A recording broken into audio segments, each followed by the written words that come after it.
Salut, lundi 10 juin 2024. Bon, ça c'est toujours pareil, c'est pour aider au live de demain. Donc je diffuse partout parce qu'en fait je suis bloqué sur la quatrième chaîne. Je suis arrivé à mon quota de vidéos, donc c'est pour ça que je distribue sur les deux premières chaînes. Donc voilà, bon bah donc là c'est la victoire en France du Rassemblement national par rapport à l'élection législative européenne. Alors, toutes les communes qui ont été coloriées en marron sur cette carte de France ont placé le Rassemblement national en tête. Donc c'est assez monochromique.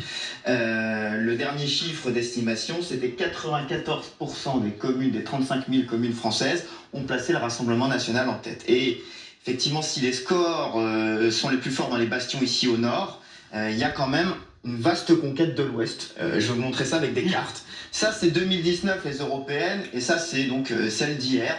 Et vous voyez que des bastions du camp présidentiel, Bretagne, Pays de la Loire, ici les Pyrénées-Atlantiques, les Landes, ont clairement été, au moins pour cette élection-là, en tout cas conquis. On peut même mentionner ici, vous voyez, Auvergne-Rhône-Alpes, sur les terres de Laurent Wauquiez, là aussi, une percée du Rassemblement national. Alors, il y a encore des grandes villes ici, Rennes, Nantes, qui lui résistent, mais si vous réfléchissez en termes de départements, il n'y a que 3 départements métropolitains qui ne placent pas le RN en tête: Seine-Saint-Denis, Paris et les Hauts-de-Seine.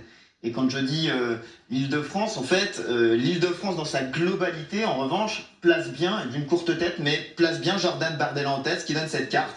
Aujourd'hui, l'intégralité des régions françaises ont placé le Rassemblement national en tête, y compris certaines qui ne l'avaient jamais fait auparavant. Je vous mentionne juste la Bretagne. Le Télégramme mentionne ce matin un tremblement de terre, une première historique. Ah bah ça va être sympa les élections législatives fin juin, hein, ça va être bien sympathique. À demain, salut.